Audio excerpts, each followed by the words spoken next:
Tomo segundo. Segunda parte. Gilead el maligno. Libro primero. El escollo. 1. El punto a que es trabajoso llegar y de que es difícil partir.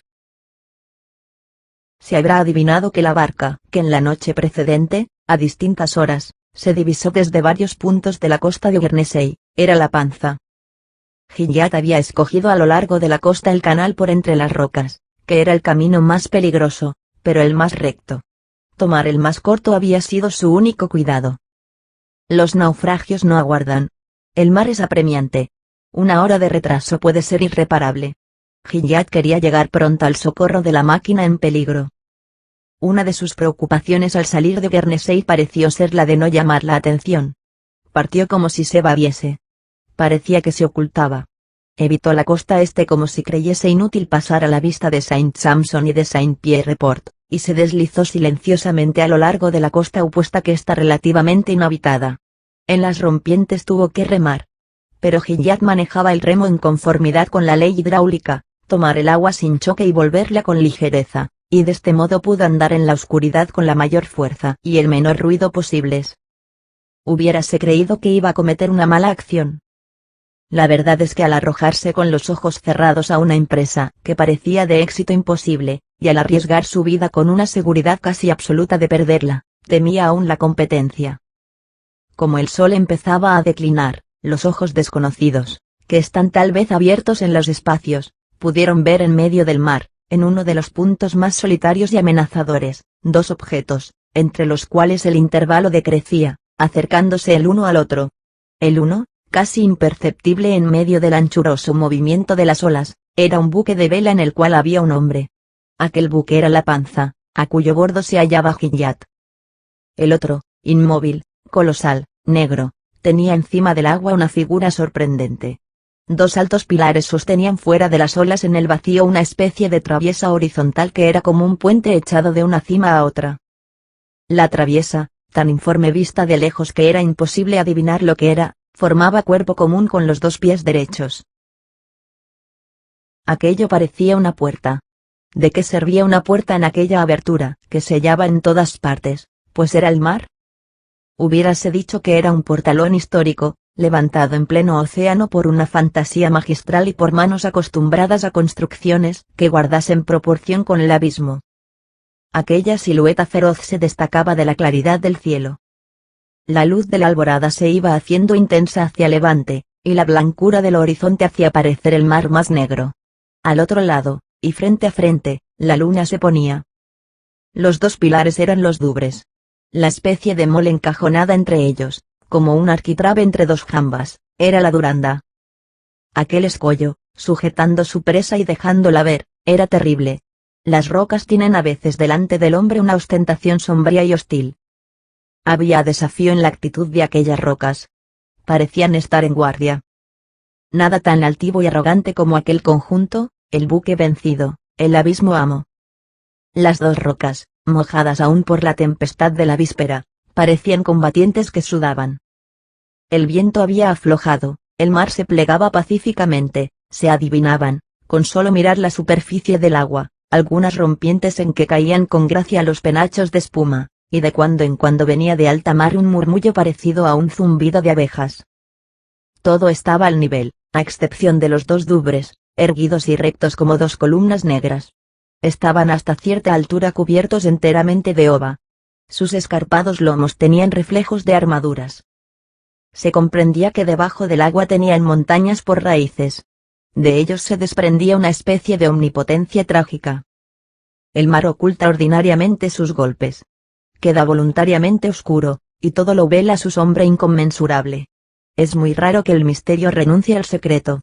Hay algo, sin duda alguna, de monstruoso en la catástrofe, pero en cantidad desconocida. El mar es potente y secreto. Se oculta, no tiene afán de divulgar sus acciones. Produce un naufragio, y lo tapa. El engullimiento es su pudor. La ola es hipócrita. Mata, roba, encubre, afecta candidez y sonríe. Ruge, y después se riza. No sucedía en los dubres lo mismo. Los dubres, levantando encima de las olas la Duranda muerta, tenían un ademán de triunfo.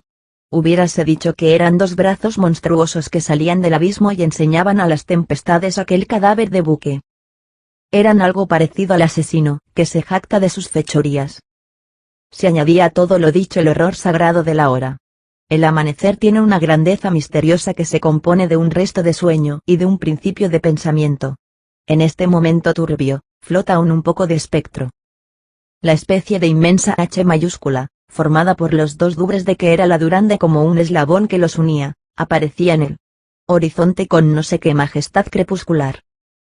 Gilliatt llevaba su traje de marinero, camisa de lana, medias de estambre, zapatos claveteados, chaquetón de punto de medía, pantalón con bolsillos de paño burdo, y en la cabeza uno de esos gorros de lana colorada, usados a la sazón en la marina, llamados en el último siglo galeotes. Reconoció el escollo y avanzó. La Duranda era todo lo contrario de un buque echado a pique. Era un buque suspendido en el aire. No se podía intentar un salvamento más extraño.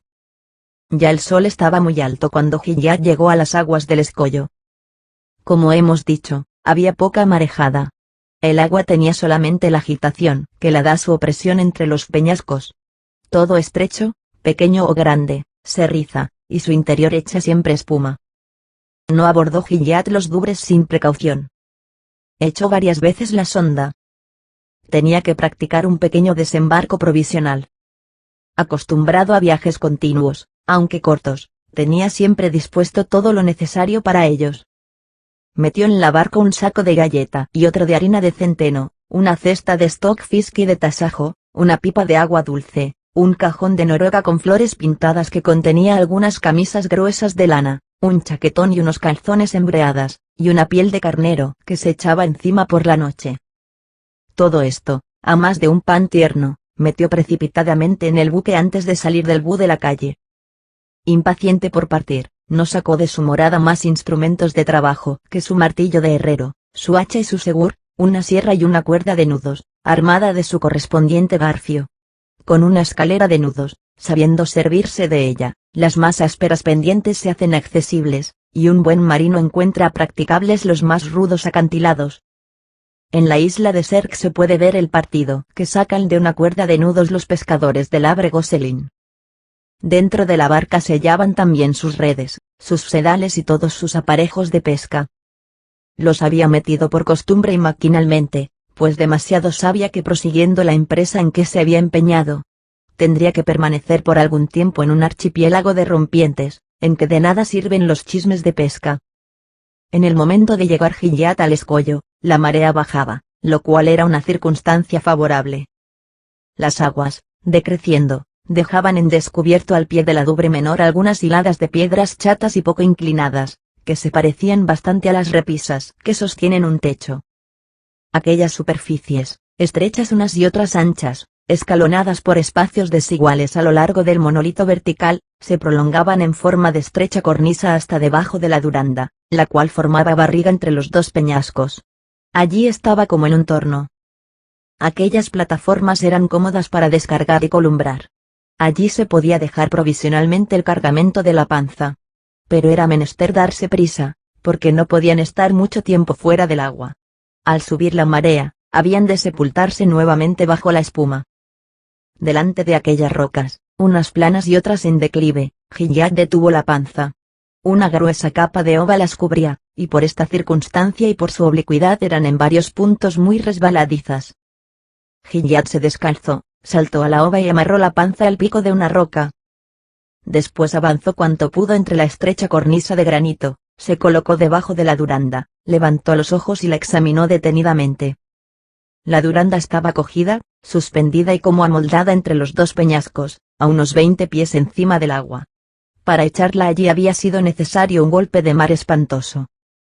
Esas cóleras nada tienen de asombroso para la gente de mar. Para no citar más que un ejemplo, diremos que el día 25 de enero de 1840, en el Golfo de Stora, una tempestad, al tocar ya a su fin, hizo con el ímpetu de su última ola saltar un bergantín todo entero por encima del desmantelado casco de la corbeta La Mame, y lo incrustó, con el bauprés hacia adelante, entre dos acantilados. Por lo demás, no la había en los dubres más que una mitad de la Duranda. El buque, arrancado a las olas, había sido en cierto modo desarraigado del agua por el huracán. El torbellino de viento le había torcido, el torbellino de mar le había retenido, y de esta manera, cogido en sentido inverso por las dos manos de la tempestad, se había roto como una tablilla. La popa, con la máquina y las ruedas, levantada fuera del agua y arrojada con toda la furia del huracán contra el desfiladero de los Dubres, había entrado en él hasta la mitad de su casco y se quedó clavada. La ráfaga había sido terrible. Para hundir aquel pesado maderamen entre los dos peñascos, el huracán se había hecho maza. La proa, llevada y rodeada por la racha, se había dislocado en las rompientes. La sentina desfondada había vaciado en el mar los bueyes ahogados. Algunos tablones de la proa se conservaban aún y colgaban de los sobreplanos o puercas del tambor izquierdo sostenidos por algunos cables destrozados que se podían romper de un hachazo. Se veían diseminados desordenadamente, por encima de las lejanas fragosidades del escollo, tirantes, tablas, harapos del velamen, trozos de cadena y todo género de despojos. Gilliatt contemplaba con atención la Duranda. La quilla formaba techo encima de su cabeza. El horizonte, en que el agua ilimitada apenas se movía, estaba sereno. El sol salía soberbio de aquella vasta redondez azul. De cuando en cuando una gota de agua se desprendía de la quilla y se perdía en el mar. 2. Las perfecciones del desastre. Las rocas Dubres se diferenciaban una de otra por su forma y por su altura. En la Dubre menor, encorvada y aguda, se veían ramificarse, desde la base a la cúspide, largas venas de una roca de color de ladrillo, blanda relativamente, que penetraba con sus láminas en el interior del granito. Los desmoronamientos de esas láminas rojizas ofrecían desigualdades que facilitaban el escalamiento. Una de estas desigualdades, situada algo encima de la cubierta, había sido también ahuecada y trabajada por las salpicaduras incesantes de las olas, que se había convertido en una especie de nicho en que se hubiera podido colocar una estatua. El granito de la Dubre menor estaba redondeado en la superficie y despuntado como la piedra de toque, lo que en nada disminuía su dureza. La Dubre menor terminaba en punta como un cuerno. La mayor, unida, lisa, bruñida, perpendicular, y como tallada en conformidad con la cúpula o montera dibujada por un hábil arquitecto, era de una sola pieza y parecía formada de marfil negro. No ofrecía ni un agujero, ni un relieve. Era inhospitalaria. Un presidiario no hubiera podido servirse de ella para su fuga, ni un pájaro para su nido. Lo mismo que el peñasco Lome, tenía en la cima una plataforma, pero una plataforma inaccesible. Se podía subir a la Dubre menor, pero no permanecer en ella. En la Dubre mayor se podía permanecer, pero no se podía subir. Gilliatt, después de sus primeras investigaciones, volvió a la Panza, la descargó en la más ancha de las cornisas que había a flor de agua, hizo de todo el cargamento, que era muy sucinto, una especie de fardo que cubrió con un encerado, y añadió una islinga con su argolla para izar, dejó el fardo en un recodo de roca que no podía alcanzar el oleaje, y después, hincando pies y manos en una y otra aspereza, ciñendo la Dubre menor, agarrándose de las más pequeñas estrías, subió a la Duranda encallada en el aire. Al llegar a la altura de los tambores, saltó a la cubierta. La Duranda ofrecía todos los vestigios de una vía de hecho espantosa. Era la violencia horrible, el estupro de la borrasca. La tempestad se conduce como una cuadrilla de piratas. Nada se parece tanto a un atentado como un naufragio. La nube, el trueno, la lluvia, las rachas, las olas, las rocas, tanta multitud de cómplices es horrible. Se soñaba en la cubierta desamparada con alguna cosa parecida al pataleo furioso de los espíritus del mar. Había en todas partes indicios de rabia. Las extrañas torsiones de ciertas piezas de hierro indicaban los furiosos arrebatos del viento. El entrepuente era como el cuarto de un loco en que todo está hecho pedazos. No hay otra fiera como el mar para desmenuzar una presa. El agua está llena de garras. El viento muerde, la marejada devora. La ola es una mandíbula. Arranca y aplasta a un mismo tiempo. El océano tiene la misma zarpada que el león. El destrozo de la Duranda ofrecía la particularidad de ser circunstanciado y minucioso. Era una especie de escrutinio terrible. Muchas cosas parecían hechas expresamente. Se podía decir. ¡Qué mala intención! Las fracturas de los bordajes estaban practicadas con arte. Este género de destrucción es propio de las mangas de agua y viento. tijeretear y adelgazar, tal es el capricho de esas devastadoras enormes. La manga tiene afectaciones de verdugo. Los desastres que causa parecen suplicios. Diríase que es rencorosa. Tiene refinamientos de crueldad como un salvaje. Diseca exterminando. Tortura al náufrago, se venga, se recrea. Es hasta minuciosa. Las mangas, raras en nuestros climas, son tanto más terribles cuanto más inesperadas. Un escollo puede atraer y hacer girar en torno suyo una tormenta. Es probable que la borrasca hubiese formado espiral alrededor de las dubres, y que con el choque del escollo se hubiese de repente convertido en sifón, lo que explicaba la ascensión del buque a tanta altura en las rocas. Cuando sopla el sifón, un buque no pesa más al viento que una piedra o una onda. La Duranda tenía la herida, que tendría un hombre partido en dos mitades. Era un tronco abierto que dejaba escapar una multitud de despojos parecidos a entrañas. La jarcia flotaba y se estremecía. Cadenas rotas se balanceaban como tiritando. Las fibras y los nervios del buque estaban descubiertos y colgaban. Lo que no estaba despedazado estaba desarticulado. La superficie del forro de la carena estaba erizada de clavos. Todo tenía la forma de la ruina. Un espeque no era más que un pedazo de hierro, una sonda no era más que un pedazo de plomo, una bigota no era más que un pedazo de madera, una driza no era más que un cabo de cáñamo, un cable no era más que una madeja enredada, una relinga no era más que un hilo en un dobladillo. En todas partes la inutilidad lamentable de la demolición. Nada que no estuviese desaferrado, desclavado, hendido, roído, alabeado, inutilizado, anonadado. Ninguna unión en aquel cúmulo deforme. En todas partes el destrozo, la dislocación y la rotura, y no sé qué aspecto de consistencia y liquidez que caracteriza todas las refriegas, lo mismo las de hombres, que se llaman batallas, que las de elementos, que se llaman caos. Todo se hundía, todo caía, y un arroyo de tablas, de escotillas, de hierro viejo, de cables y de tirantes se había detenido alrededor de la gran fractura de la quilla, pudiendo el más mínimo choque precipitarlo todo en el mar. Cuanto quedaba de aquella poderosa carena tan triunfante en otro tiempo, toda aquella popa suspendida entre las dos dubres y tal vez próxima a caer, estaba resquebrajada en distintos puntos y dejaba ver por sus anchas grietas el interior sombrío de la nave. El mar desde abajo escupía su espuma en aquella cosa miserable. 3. Sana, pero no salva. No podía presumir Gilliatt que no hallaría más que una mitad del buque.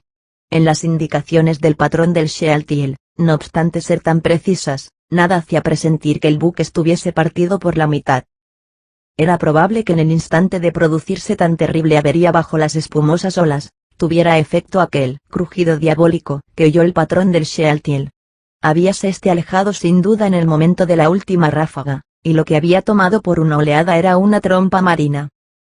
Más adelante, acercándose para observar el zabordo, no había podido ver más que la parte anterior de la quilla, habiéndole ocultado lo restante, es decir la ancha rotura que había separado la proa de la popa, la compresión del escollo. Nada sin embargo había dicho el patrón que no fuese exacto. El casco estaba perdido, la máquina intacta. Semejantes contingencias son frecuentes en los naufragios como en los incendios. La lógica del desastre nos escapa. Los mástiles rotos estaban caídos, y la chimenea no se había doblado siquiera. La gran plancha de hierro que soportaba la máquina la había mantenido como si fuese toda de una sola pieza. Los forros de cobre de los tambores estaban casi separados como las tablillas de una persiana, pero al trasluz de sus rendijas se distinguían las dos ruedas en buen estado. Faltaban algunas palas. A más de la máquina, había resistido el cabestrante de popa, el cual tenía su cadena, y gracias a hallarse fuertemente encajado en un cuadro de albitanas, podía prestar aún servicios, con tal que el esfuerzo del virador de convés no hendiese las pañas. Las tablas de la cubierta se doblaban en casi todos los puntos. Todo aquel diafragma bamboleaba. En cambio, como hemos dicho, el pedazo de casco encallado entre los peñascos dubres se mantenía firme y parecía sólido. La conservación de la máquina tenía un no sé qué de burlón, y añadía la ironía a la catástrofe. La sombría malicia de lo desconocido se revela algunas veces con esas especies de chanzas amargas. La máquina estaba ilesa, lo que no impedía que estuviese perdida. El océano la conservaba en su poder para demolerla cuando bien le pareciese. Juego de gato. allí iba a agonizar y a deshacerse pieza tras pieza. Iba a servir de juguete a la salvajez de la espuma. Iba a decrecer diariamente, y, como quien dice, a derretirse. ¿Cómo evitarlo? Pensar que aquella pesada mole de mecánicas y encajes, maciza y delicada a la vez, entregada en aquella soledad a las fuerzas demoledoras, puesta por el escollo a discreción del viento y de las olas, pudiese, bajo la presión de tan implacable medio, escapar a la destrucción lenta, hubiera sido locura. La Duranda era cautiva de los Dubres. ¿Cómo arrebatársela a estos? ¿Cómo redimirla? La evasión de un hombre es difícil. Pero, ¿qué problema este, la evasión de una máquina? 4. Examen local preliminar. Gilliatt estaba rodeado de urgencias. Lo más apremiante sin embargo era hallar un fondeadero para la panza, y luego una guarida para él. Habiéndose la Duranda recostado más sobre babor que sobre estribor, el tambor derecho estaba más elevado que el izquierdo. Gilliatt subió al derecho. Desde él dominaba la parte baja de las rompientes, y aunque la cordillera de peñascos, alineados en ángulos truncados detrás de los Dubres, formaba varios recodos, Gilliatt pudo estudiar el plano general del escollo. Empezó por este reconocimiento. Los Dubres, como hemos ya indicado, eran como dos altas paredes que marcaban la estrecha entrada de una callejuela de pequeños acantilados graníticos que se levantaban verticalmente. No es raro en las formaciones submarinas primitivas hallar de esos corredores singulares que parecen cortados con un hacha. Aquel desfiladero, muy tortuoso, no se veía jamás seco, ni aun en las mareas bajas. Una corriente muy sacudida le cruzaba siempre de parte a parte. El ímpetu de las revezas era bueno o malo, según el rumbo del viento dominante, que tan pronto desconcertaba el oleaje y lo aplacaba, como exasperaba sus furores. Este último caso era el más frecuente. El obstáculo encoleriza al agua y la obliga a cometer los mayores excesos. La espuma es la exageración de las olas. El viento borrascoso, en esas compresiones entre dos rocas, sufre las mismas contrariedades y adquiere la misma malignidad. Es la tempestad en el estado de estrangurria. El inmenso soplo sigue siendo inmenso, y se hace agudo. Es maza y dardo. Taladra al mismo tiempo que aplasta. Figurémonos el huracán que se ha hecho aire colado. Las dos cordilleras de rocas, dejando entre sí aquella especie de calle del mar, se escalonaban más bajas que los Dubres en alturas gradualmente decrecientes y se hundían a la vez en las olas a cierta distancia. Allí había otro boquete, menos elevado que el de los Dubres, pero más angosto aún, y que era la entrada este del desfiladero. Se adivinaba que la doble prolongación de las dos espinas de rocas continuaba la calle por debajo del agua hasta el peñasco Elome, colocado como una ciudadela cuadrada en el otro extremo del escollo. Por lo demás, estando baja la marea, como lo estaba en el instante de hacer Gilliatt sus observaciones, las dos hileras de bajíos mostraban sus accidentes, hallándose algunos en seco, visibles todos, y coordinándose sin interrupción. El Elome limitaba y sostenía por el lado de levante la mole entera del escollo, apuntalado hacia poniente por los dos Dubres. Todo el escollo, mirado a vista de pájaro, ofrecía un rosario de rompientes que tenía a un extremo los Dubres y al otro el Elome. El escollo Dubres, tomado en su conjunto, no era otra cosa más que la inmersión de dos gigantescas láminas de granito tocándose casi y saliendo verticalmente, como una cresta, de las cimas que están en el fondo del océano. Hay fuera del abismo muchos ejemplares de esas ensoñaciones inmensas. La racha y la marejada habían recortado esta cresta, volviéndola dentada como una sierra. No se veía más que la parte superior, que era el escollo. Lo que el agua ocultaba debía ser enorme. La callejuela, a que la tormenta había echado la Duranda, era el intermedio de aquellas moles colosales. Aquella callejuela, que culebreaba como el rayo, tenía en casi todos los puntos la misma anchura. Así la había construido el océano. El eterno tumulto produce muchas de esas extrañas regularidades. Una geometría sale de las olas. De un extremo a otro del desfiladero, los dos murallones de roca se prolongaban paralelamente a una distancia que las costillas de la Duranda medían casi exactamente. Entre las dos Dubres, el ensanche de la menor, encorvada y tumbada, había dejado sitio para los tambores. En cualquier otro punto los tambores se hubieran hecho polvo. La doble fachada interior del escollo era horrible. Cuando explorando el desierto de agua que se llama océano, se llega a las cosas desconocidas del mar, todo se encuentra sorprendente y disforme. Lo que del desfiladero podía Gilliatt percibir desde la cubierta, causaba horror. En las gargantas graníticas del océano hay con frecuencia una extraña representación permanente del naufragio. El desfiladero de los Dubres tenía la suya, que era espantosa. Los óxidos de la roca matizaban de rojo la barranca, imitando cuajarones de sangre. Aquello era parecido al trasudor sanguinolento de una carnicería. Aquel escollo tenía algo de osario. La ruda piedra marina, distintamente colorada, ya por la descomposición de las aleaciones metálicas mezcladas con la roca, ya por el moho, ostentaba en varios puntos manchas purpúreas horribles, enverdecimientos sospechosos, salpicaduras rojas que despertaban una idea de degüello y exterminio. Se creía ver la pared aún no enjuta de un cuarto en que se ha cometido un asesinato. Hubiérase dicho que despachurramientos de hombres habían dejado allí su impresión. La roca cortada a pico tenía no sé qué sello de agonías acumuladas. En ciertos parajes parecía que había carne que manaba aún sangre.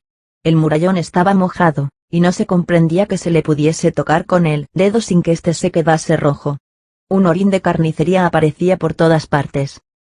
Al pie del doble tajo paralelo, esparcidos a flor de agua, o bajo las olas, o en seco en las orillas, monstruosos guijarros redondos, de color de escarlata los unos, negros o azulados los otros, tenían apariencias de vísceras, y cualquiera hubiera creído ver pulmones frescos o hígados que se estaban pudriendo.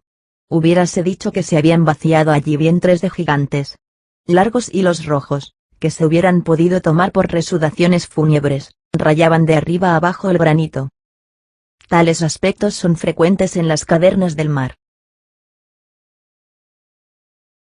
5. Una palabra acerca de las colaboraciones secretas de los elementos. Para los que, por las contingencias de los viajes, pueden verse condenados a habitar temporalmente un escollo en el océano, la forma del escollo no es una cosa indiferente. Hay el escollo pirámide, que es una cima cónica fuera del agua. Hay el escollo círculo, que es como un redondel de grandes piedras, y hay el escollo corredor. El escollo corredor es el más imponente, no solo por la angustia del agua entre sus paredes y los tumultos de la ola comprimida, sino que también a causa de las oscuras propiedades meteorológicas que parecen desenvolverse por el paralelismo de dos rocas en alta mar. Las dos rocas rectas son un verdadero aparato voltaico. Un escollo corredor está orientado, y conviene conocer su orientación, porque de ella resulta una primera acción sobre el aire y sobre el agua. El escollo corredor obra sobre la ola y sobre el viento, mecánicamente por su forma, galvánicamente por la imantación o magnetización diferente posible de sus planos verticales, masas yuxtapuestas y contrariadas una por otra. La naturaleza de semejantes escollos atrae hacia sí todas las fuerzas esparcidas en el huracán, y tiene un poder singular de concentración sobre la tormenta. De ahí procede, en los parajes en que se hallan estas rompientes, cierta acentuación de la tempestad. Es preciso saber que el viento es compuesto. Se cree que es simple, y no lo es. Su fuerza no solamente es dinámica, sino química, y no solamente es química, sino magnética. Hay en ella algo inexplicable. El viento es tan eléctrico como aéreo. Ciertos vientos coinciden con las auroras boreales. El viento del Banco de las Aiguilles levanta olas que tienen 100 pies de elevación, asombro de Dumont d'Urville. La corbeta, dijo, no sabía a quién escuchar. Bajo las ráfagas australes, verdaderos tumores morbosos abollan el océano, y el mar se pone tan horrible que los salvajes huyen para no verle. Las ráfagas boreales son diferentes. Están todas mezcladas con prismas de hielo. Aquellos cierzos irrespirables obligan a retroceder sobre la nieve los trineos de los esquimales.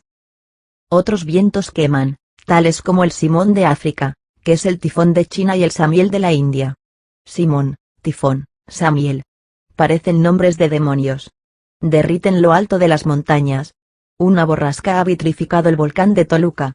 El samiel. Este viento caliente, torbellino de color de tinta, agitándose entre nubes de color de escarlata, hizo decir a los Vedas, he aquí el dios negro que viene a robar las vacas rojas. En todos estos hechos se siente la presión del misterio eléctrico. El viento está lleno de este misterio. Y también el mar. También él es complicado. Bajo sus olas de agua, que se ven, tiene, sin que se las vea, sus olas de fuerzas. Se compone de todo. De todas las confusiones, el océano es la más indivisible y la más profunda. Tratad de daros cuenta de ese caos tan enorme. Es el recipiente universal, depósito para las fecundaciones, crisol para las transformaciones. Recoge, y luego dispersa. Acumula, y luego siembra. Devora, y luego crea. Recibe todos los albañales de la tierra, y los atesora. Es sólido en el bajío, líquido en la ola, fluido en el efluvio.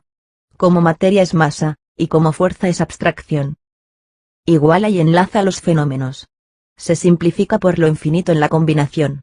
A fuerza de mezcla y de turbación llega a la transparencia. La diversidad soluble se funda en su unidad. Unado sus gotas es el todo entero. Porque está lleno de tempestades, llega a ser el equilibrio. Platón veía danzar las esferas, siendo extraño, pero real, que en la colosal evolución terrestre alrededor del Sol, el océano, con su flujo y reflujo, es el balancín del globo. En un fenómeno del mar, todos los fenómenos están presentes. La mar es aspirada por el torbellino como por un sifón. Una tormenta es un cuerpo de bomba. El rayo viene del agua lo mismo que del aire. En las aguas se experimentan sordas sacudidas, y sale después un olor de azufre del fondo de la sentina. El diablo ha puesto el mar en su caldera, decía Ruyter. En ciertas tempestades que caracterizan el remolino de las estaciones y el establecimiento del equilibrio de las fuerzas genésicas, los buques cortados por la espuma parece que transpiran una llama, y lucecillas de fósforo corren por las jarcias tan mezcladas con el cortaje, que los marineros tienden la mano y procuran coger al vuelo aquellos pájaros de fuego. Después del terremoto de Lisboa, un viento de fragua arrojó contra la ciudad una ola de 60 pies de altura. La oscilación oceánica se enlaza con la trepidación terrestre.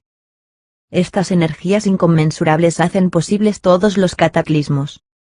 A fines de 1864, a 100 leguas de las costas de Malabar, una de las islas Maldivas se ha ido a pique. Se ha sumergido como un buque. Los pescadores, que habían salido de ella por la mañana, no la encontraron por la tarde, y apenas pudieron distinguir vagamente sus aldeas bajo el mar, siendo entonces los buques los que asistieron al naufragio de las casas. En Europa, donde parece que la naturaleza se siente obligada a respetar la civilización, tales acontecimientos son tan raros, que se juzgan hasta imposibles. Sin embargo, Jersey y Guernesey formaban parte de la Galia, y mientras escribimos estas líneas, una tormenta de equinoccio acaba de demoler en la frontera de Inglaterra y de Escocia el acantilado primero de los 4, First of Effort. En ninguna parte esas fuerzas pánicas aparecen tan formidablemente amalgamadas como en el sorprendente estrecho boreal llamado Lysefjord. El Lysefjord es el más terrible escollo del océano. La demostración es allí completa. Está en el mar de Noruega, cerca del rudo golfo Stavanger, a los 59 grados de latitud. El agua es pesada y negra, con una calentura intermitente de borrascas. En aquella agua, en medio de aquella soledad, hay una gran calle sombría. Calle para nadie. Nadie pasa por ella. A tanto no se aventura ningún buque. Un corredor de 10 leguas de longitud entre dos paredes de 3000 pies de altura, he aquí la entrada que se ofrece. Aquel estrecho tiene recodos y ángulos como todas las calles del mar, que jamás son rectas, estando formadas por la torsión del oleaje. En el Lysefjord el agua está casi siempre tranquila y el cielo sereno. Lugar terrible. ¿Dónde está el viento? No está arriba. ¿Dónde está el trueno? No está en el cielo. El huracán está debajo del mar, y el rayo está en la roca. De cuando en cuando hay un temblor de agua. De repente, sin que haya una nube en el aire, hacia la parte media del acantilado vertical, a 1000 o 1500 pies encima de las olas, más hacia el sur que hacia el norte. El peñasco truena, sale de él un rayo, este rayo avanza, después retrocede, como esos juguetes de los niños que se estiran y se encogen. Tiene contracciones y dilataciones. Se lanza al acantilado opuesto, entra en el peñasco, sale, vuelve a entrar, multiplica sus cabezas y sus lenguas, se eriza de puntas, hiere donde puede, empieza de nuevo, y después se extingue siniestro. Los pájaros huyen a bandadas. Nada tan misterioso como aquella artillería que salió de lo invisible. Una roca ataca a la otra. Los escollos se arrojan rayos. Aquella guerra nada tiene que ver con los hombres. Es el odio de dos paredes en el abismo. En el Lysefjord, el viento se vuelve fluvio, la roca ejerce funciones de nube, y el trueno tiene maneras de volcán. Aquel raro estrecho es una pila, que tiene por elementos sus dos acantilados. 6. Una cuadra para el caballo. Gilliatt, que entendía de escollos, tomó los dubres por una cosa muy seria. Como acabamos de decir, pensó antes que todo en poner en seguridad su barca. La doble cordillera de arrecifes, que como una tortuosa trinchera se prolongaba detrás de los dubres, estaba en varios de sus puntos agrupada con otras rocas, y era fácil adivinar que había en ella recodos y callejones sin salida, que se referían al desfiladero principal como las ramas al tronco. La parte inferior de las rompientes estaba tapizada de ova y la superior de liquen. El nivel uniforme de la ova en todas las rocas marcaba la línea de flotación de la marea alta y de la mar tranquila, sin el flujo ni el reflujo. Los puntos que el agua no alcanzaba tenían ese reflejo plateado y dorado que da a los granitos marítimos la mezcolanza del liquen blanco y del liquen amarillo. Una lepra de mariscos ovoideos cubría la roca en ciertos parajes. Caries seca del granito. En otras partes, en los ángulos entrantes en que se había acumulado una arena fina más movida en su superficie por el viento que por las olas, había algunas mazorcas de cardo azul. En los puntos poco batidos por las olas, se reconocían las guaridas que se había construido el esquino. Este erizo crustáceo, que avanza, como una bola viva, rodando sobre sus puntas, y cuya coraza se compone de más de 10.000 piezas artísticamente ajustadas y soldadas, el esquino, cuya boca se llama, no se sabe por qué, linterna de Aristóteles, ahueca el granito con sus 5 dientes que muerden la piedra, y se aloja en el agujero. En esos alvéolos lo encuentran los pescadores de mariscos. Lo parten en 4 pedazos, y se lo comen crudo como la ostra. Algunos mojan pan en su carne blanda, por lo que se le da el nombre de huevo de mar. Las lejanas cúspides de los bajíos, que se dejaban ver fuera del agua cuando había bajado la marea, terminaban bajo la barranca misma del Ome en una especie de ancón, cerrado casi completamente por el escollo. Allí había evidentemente un fondeadero posible. Gilliatt observó el ancón, que era en forma de herradura, y estaba solamente abierto al viento del este, que es el menos malo de aquellos parajes. El agua estaba encerrada en él y casi dormía. Era una bahía abrigada, y, además, Gilliatt no tenía mucho en qué escoger. Y si quería aprovechar la marea baja, era preciso que se diese alguna prisa. Por lo demás, el tiempo seguía hermoso y apacible. El insolente mar estaba entonces de buen humor.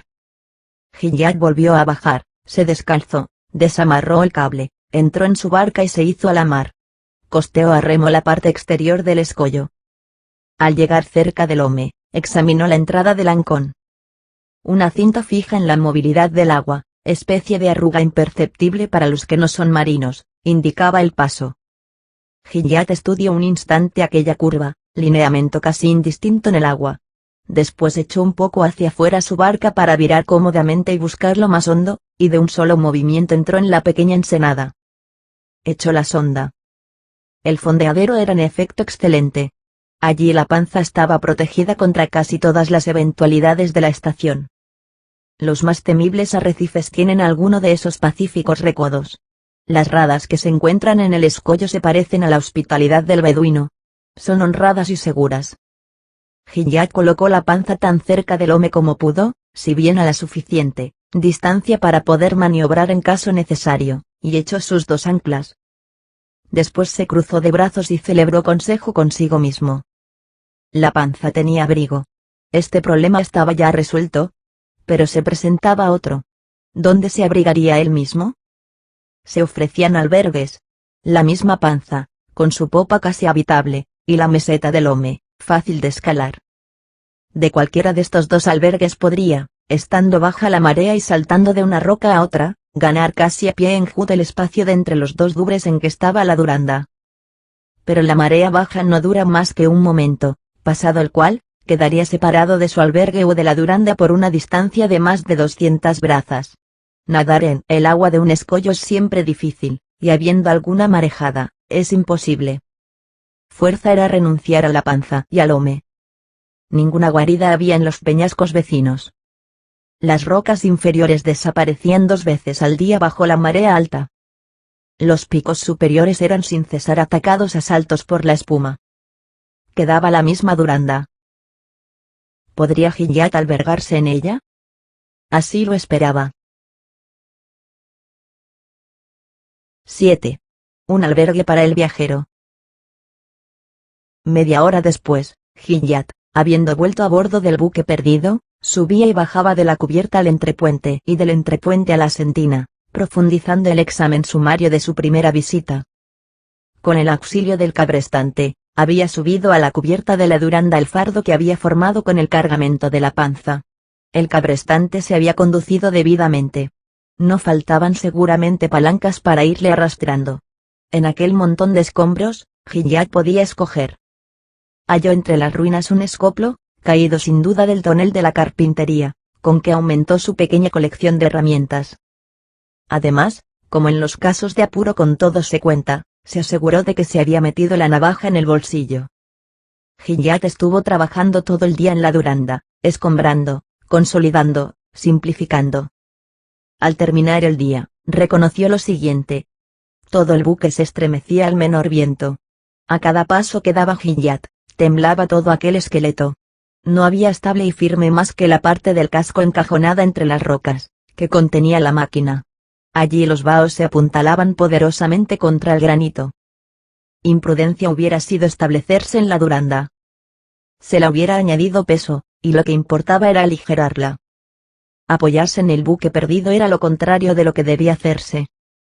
Aquella ruina requería ser tratada con mucho mimo. Era como un enfermo que expira. Viento habría bastante para sopetearla. Demasiado peligroso es tener que trabajar en ella. La cantidad de trabajo que el buque perdido tendrá necesariamente que sobrellevar, le fatigará sin duda alguna, y será tal vez superior a sus fuerzas. Además, si durante la noche, hallándose Gilliatt dormido, sobreviniese algún accidente, hallarse en la Duranda sería irse a pique con ella. Ningún auxilio posible. Todo estaría perdido. Para socorrer al buque náufrago, era menester hallarse fuera de él. Estar fuera de él y cerca de él, tal era el problema. La dificultad se complicaba. ¿Dónde hallar un abrigo con tales condiciones? Gilliatt meditó. No quedaban más que los dos dubres. Parecían poco habitables. Desde abajo se distinguía en la plataforma superior del Dubre mayor una especie de excrescencia. Las rocas enhiestas, planas por arriba, como el Dubre mayor y el Home, son picos decapitados. Abundan en las montañas y en el océano. Ciertos peñascos, sobre todo entre los que se encuentran en alta mar, tienen entalladuras como árboles podados. Parece que han recibido hachazos. Están en efecto sometidos a los golpes del huracán, leñador del mar. Hay otras causas de cataclismo, más profundas aún, a que se deben tantas heridas como se notan en los granitos seculares. Algunos de estos colosos tienen la cabeza cortada. Sin que se pueda explicar cómo, esta cabeza, algunas veces, no cae, y permanece mutilada en el vértice truncado. Esta singularidad no es muy rara. La Roque Audiable, en Guernesey, y la Table, en el valle de Anweiler, ofrecen, con condiciones las más sorprendentes, este extraño enigma geológico. Algo parecido le había sucedido probablemente al Dubre mayor.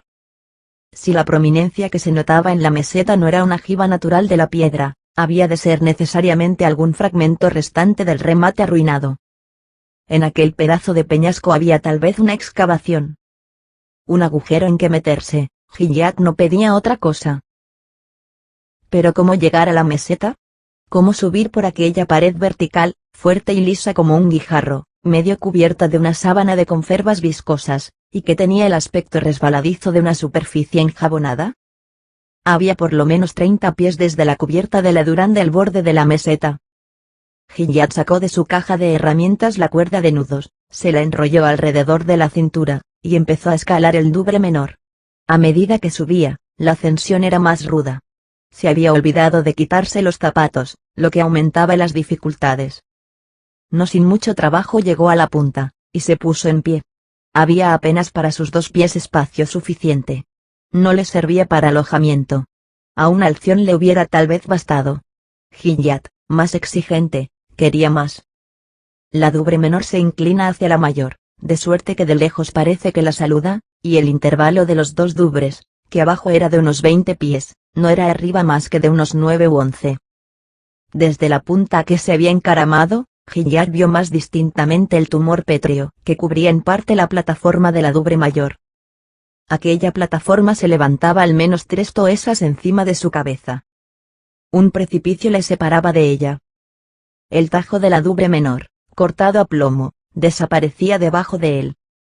Gilliatt se quitó de la cintura la cuerda de nudos, midió rápidamente con la mirada la distancia, y arrojó el garfio de la cuerda a la plataforma. El garfio arañó la roca sin hacer presa. La cuerda de nudos, que tenía el garfio en su extremidad, cayó a los pies de Gilliatt a lo largo de la Dubre Menor.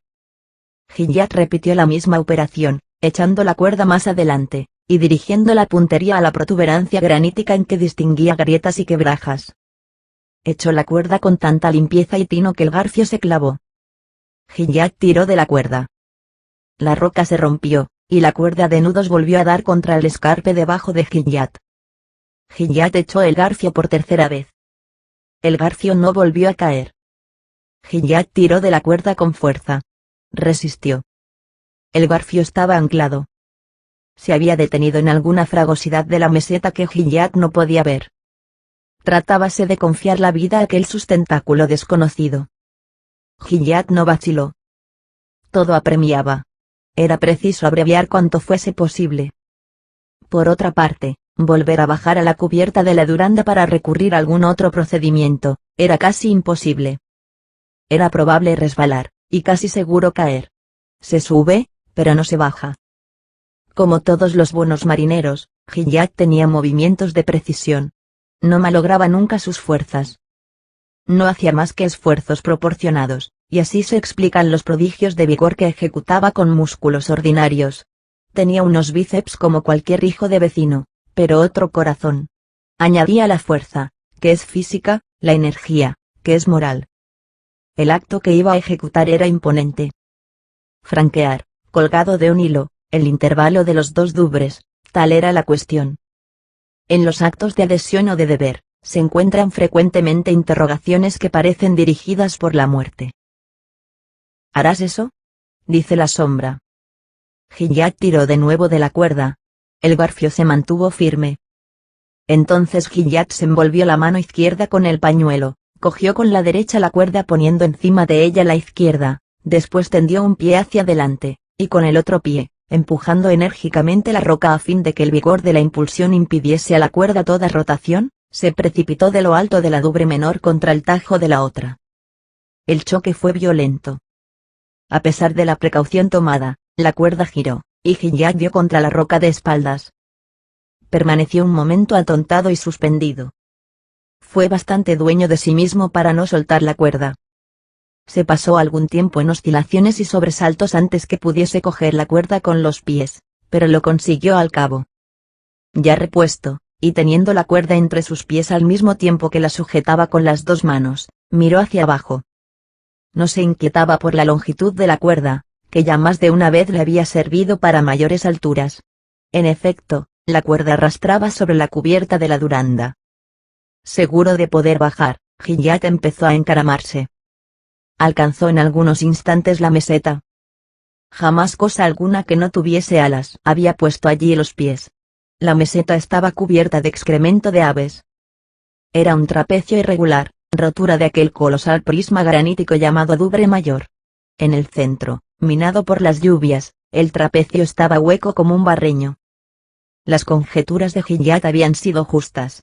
En el ángulo meridional del trapecio se veían pedruscos sobrepuestos, que eran probablemente los escombros del hundimiento del vértice.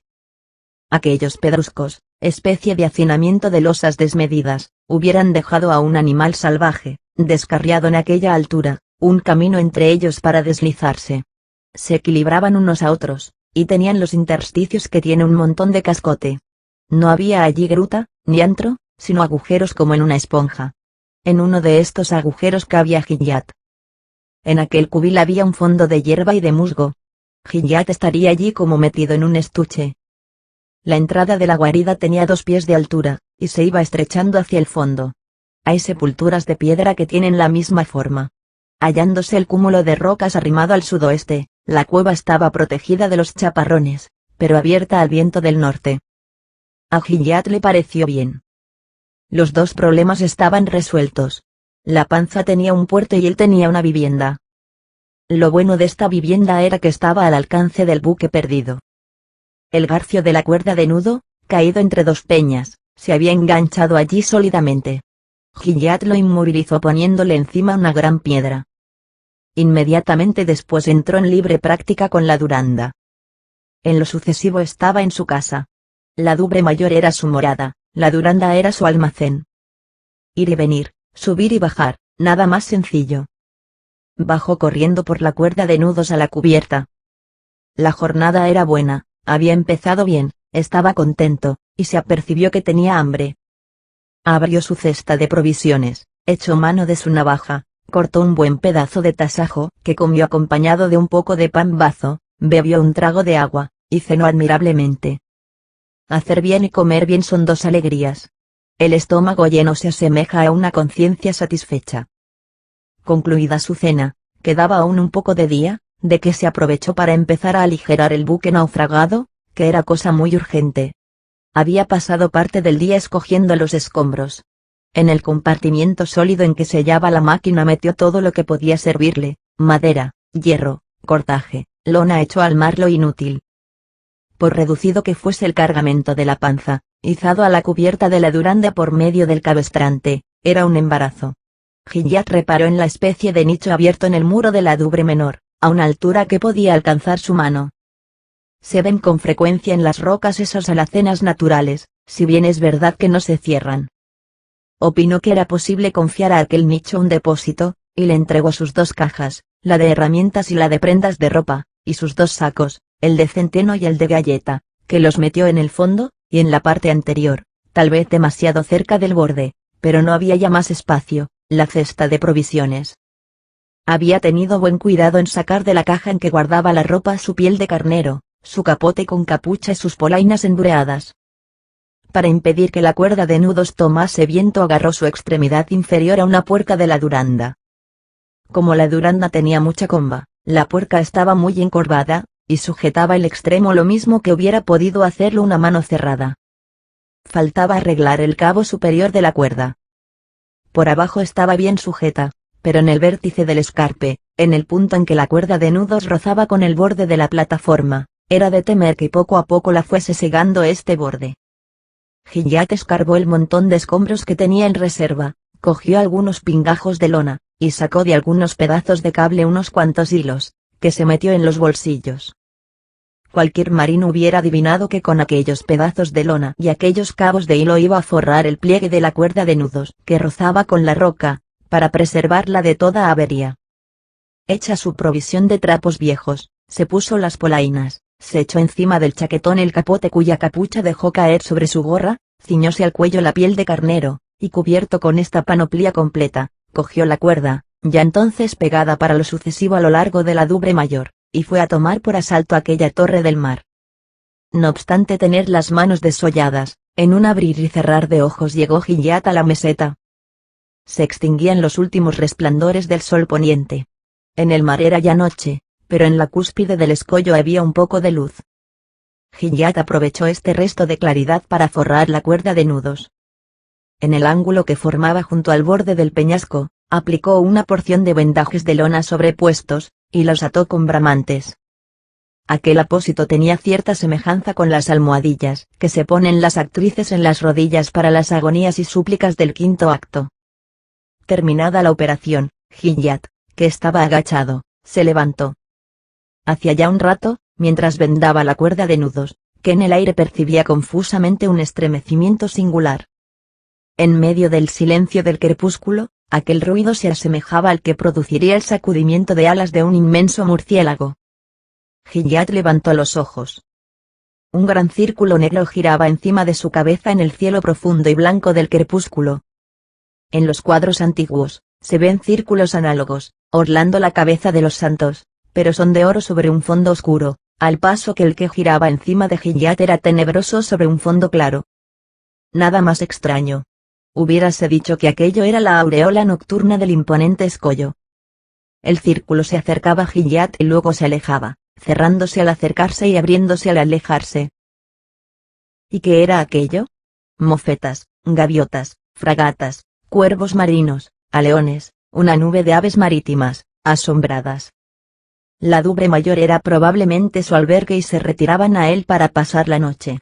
Gilliatt había tomado allí un dormitorio, y tan inesperado inquilino les inquietaba. Un hombre allí era cosa que no habían visto nunca. Su recelo azorado duró algún tiempo. Parecía que aguardaban que Gilliatt se fuese. Gilliatt, vagamente pensativo, seguía con la mirada a su vuelo. Aquel torbellino con alas concluyó por tomar un partido. El círculo se deshizo de repente en espiral, y la nube de aves marítimas, dirigiéndose al otro extremo del escollo, se dejó caer sobre el Home. Allí al parecer se consultaban y deliberaban.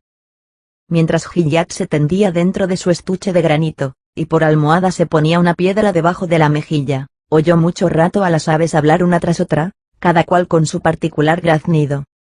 Después callaron, y todo se durmió, las aves en su peñasco y Gilliatt en el suyo. 8. Importune que volucres. Gilliatt durmió bien. Sin embargo, el frío le despertó de cuando en cuando. Había naturalmente colocado los pies en el fondo y la cabeza en la entrada. No se le ocurrió sacar de su cama una multitud de chinas y chinarros asaces angulosos que no favorecían mucho su sueño. Por momentos entreabría los ojos. Oía de cuando en cuando detonaciones profundas. Eran producidas por la marea creciente que entraba en los huecos del escollo con un ruido parecido a cañonazos. Todo lo que le rodeaba ofrecía lo extraordinario de la visión. No había alrededor de Gilliatt más que quimeras, a que se añadía la influencia que la noche ejerce sobre la paginación, de suerte que él se veía sumido en lo imposible, y se decía, sueño. Después volvía a dormirse, y entonces soñando, se encontraba en el Bu de la calle, en los Braves, en Saint Sampson. Oía cantar a Deruchette. Estaba en lo real. Mientras dormía, creía velar y vivir. Cuando se despertaba, creía dormir. En efecto, estaba soñando. A cosa de medianoche se produjo en el cielo un vasto junior, de que Gilliatt tuvo confusamente conciencia en medio de su sueño. Es probable que se levantara la brisa. Una vez, al despertarle un calofrío, abrió los ojos un poco más de lo que los había abierto hasta entonces. Había en el cenit dilatadas nubes. La luna huía, y en pos de ella corría una estrella muy grande. Gilliatt tenía el alma lleno de la difusión de los sueños, y esta circunstancia complicaba los aterradores paisajes de la noche. Al rayar el alba, estaba helado y dormía profundamente. La súbita aparición de la aurora le sacó de su sueño, tal vez peligroso. Su dormitorio miraba al sol saliente. Gilliatt bostezó, se desesperezó, y se echó fuera de su agujero. Dormía tan bien que no comprendía lo que le pasaba. Poco a poco recobró el sentimiento de la realidad hasta tal punto que exclamó: almorcemos. El tiempo estaba calmoso, el cielo estaba frío y sereno, no había ya nubes, la noche había barrido el horizonte, el sol se levantaba espléndido. Empezaba bien el segundo día. Gilliatt estaba contento. Se quitó el capote y las polainas, lo envolvió todo en la piel de carnero, con la lana hacia adentro, ató el fardo con una cuerda y lo dejó en el fondo de la guarida, al abrigo de una lluvia eventual. Hizo después su cama, es decir, echó fuera los guijarros. Hecha su cama, se deslizó a lo largo de la cuerda, y al llegar a la cubierta de la Duranda, corrió hacia la alacena, en que había dejado la cesta de las provisiones. No había tal cesta. Como la había dejado muy cerca del borde, el viento de la noche la había echado al mar. Así anunciaba el viento su intención de defenderse. Había necesitado el pícaro cierta voluntad y cierta malicia para ir allí a buscar la cesta. Aquello era un principio de hostilidades. Gilliatt lo comprendió. Cuando se vive familiarmente con el caprichoso mar, es muy difícil no considerar el viento y las rocas como personajes. Con la galleta y la harina de centeno, no le quedaba ya a Gilliatt más recurso que el de alimentarse con mariscos, como el náufrago que murió de hambre en el Home. En cuanto a la pesca, no había que pensar en ella. Los peces, enemigos de los choques, evitan las rompientes. Las nasas y los chinchorros pierden miserablemente el tiempo en los arrecifes, que solo sirven para hacer trizas todas las redes y armadijos. Gilliatt se desayunó con unas cuantas lapas, que despegó de las rocas con no mucha facilidad, pues estuvo a punto de romper en la operación su navaja. Mientras saboreaba este no muy suculento almuerzo, oyó en el mar un extraño tumulto. Miró. Vio que el enjambre de gaviotas y alciones acababa de precipitarse sobre una de las rocas bajas, batiendo las alas, empujándose unos a otros, gritando, llamando. Todos hormigueaban estrepitosamente alrededor del mismo punto. Aquella horda con picos y uñas saqueaba alguna cosa. Y la cosa que saqueaba era la cesta de Gilliatt. La cesta, arrojada por el viento a las rocas, se había abierto al dar contra ellas. Las aves acuáticas habían acudido, y en sus picos se veían piltrafas de todos tamaños. Gilliatt reconoció desde lejos su tasajo y su stockfish. Las aves entraban a su vez en acción. Ellas también tenían sus represalias. Gilliatt les había quitado su alojamiento. Ellas le quitaban sus provisiones. 9. El escollo, y la manera de servirse de él. Transcurrió una semana. Aunque la estación era la de las lluvias, no llovía, lo que regocijaba mucho a Gilliatt. Por lo demás, la empresa que había acometido sobrepujaba, al menos en apariencia, la fuerza humana. Era el éxito tan inverosímil, que la tentativa parecía loca. Las operaciones manifiestan al emprenderse sus impedimentos y peligros. No hay como empezar para ver cuánto costará concluir. Todo primer paso resiste. El primer paso que se da es un revelador inexorable. La dificultad que se toca hiere como una espina. Gilliatt tuvo desde un principio que contar con el obstáculo.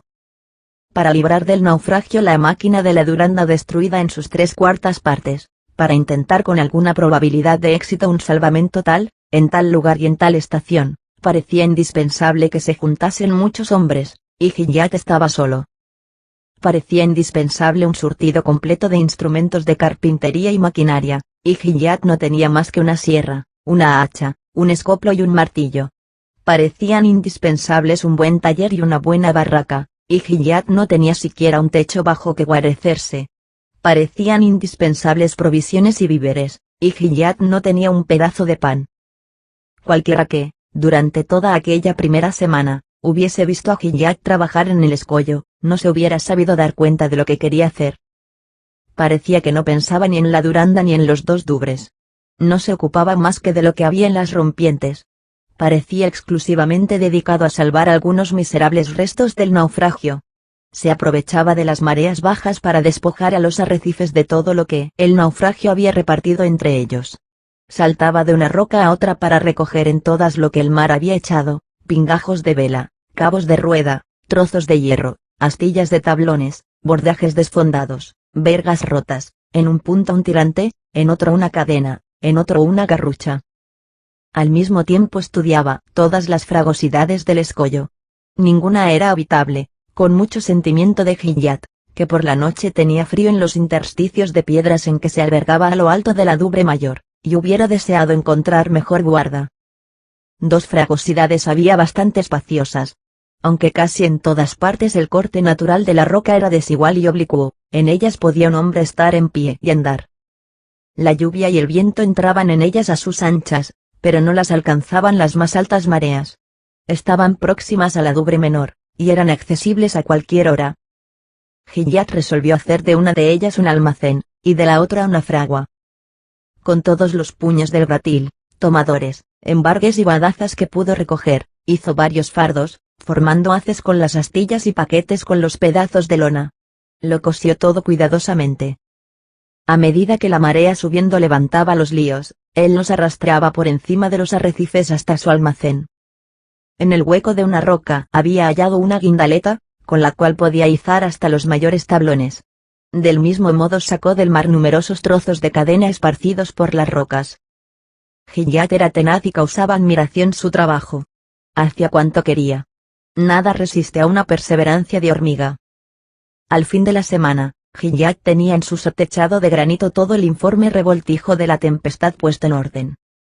Tenía su rincón para las amuras y su rincón para las escotas. Las bolinas no estaban mezcladas con las drizas. Las bigotas estaban colocadas según el número de agujeros que tenían. Las maromas, debidamente desatadas de los arganeos de las anclas rotas, estaban rolladas como madejas. Las roldanas, que no tienen rodaja, estaban separadas de las garruchas. Las cabillas, las cuadernas, las cargaderas, los galápagos, los racamentos, las bosas, los botavantes, como no estuviesen completamente desfigurados por la avería, ocupaban compartimentos diferentes. Todo el maderaje, codastes, postes, pies de carnero, tamboretes, topes, portas, gaberones, jimelgas, bureles, estaba amontonado a un lado, y siempre que había sido posible los fragmentos de bordaje se habían metido unos en otros. No había ninguna confusión de gratules de rizos y viradores de combés, ni de motones de blandeles y motones de jarcia. Otro rincón se había reservado a los obenques y a las arraigadas de gavia. Cada despojo tenía su sitio. Todo el naufragio estaba allí, clasificado y rotulado. Era aquello como si dijéramos el caos en un almacén.